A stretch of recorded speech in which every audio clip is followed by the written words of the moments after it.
કેવા ગરીબડી ગાય જેવું ડાચું કરીને બેઠા છો? કઈ નહીં યાર, આ શેર માર્કેટ ડાઉન ગયું ને એમાં બેંક બેલેન્સ હાવ સાફ થઈ ગયું. તમને કેટલી વાર કીધું છે કે આ શેર બજાર ને બધું રેવા દો, આ શેર માર્કેટમાં મૂકો છો એના કરતા ઘરમાં મૂકો ને. તો ઘરમાં રાખું તો તું સાફ કરી નાખે છો.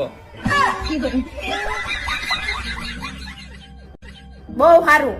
હવે આટલું બધું નુકસાન ગયું, હવે તો મોબાઈલ મૂકો. આખો દી મોબાઈલમાં શેર બજાર આખું ખરાબ થઈ જશે તમારી. તો હું શું કરું? આ મારી સામું જોવો તો અમારું મગજ ખરાબ થઈ જાય.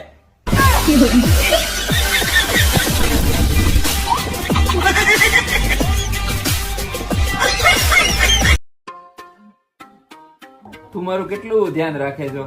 થોડી થોડી વારે મને ચા પાણી પીવડાવે, તારી તબિયત સારી હોય ન હોય તું મને હાચવી લે છો. હું ઓફિસથી ગમે એટલો મોડો આવું ને તોય તું મને ગરમા ગરમ જમાડે છો.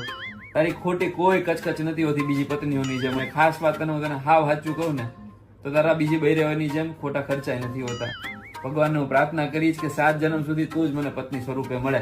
હા, 8મા જન્મ માટે તો કોઈ બીજીને કઈ રાખ્યું હશે ને. ને કેમ 8મો જન્મ નહીં, 9 જન્મ નહીં, 10 જન્મ નહીં, કે હવે પછીના જેટલા બી જન્મ મળે મને તું જ મળે એવું તો કોઈ દી કહેવાનું જ નહીં. 7 જન્મ જયારે હોય ત્યારે વખાણે ન કરાય.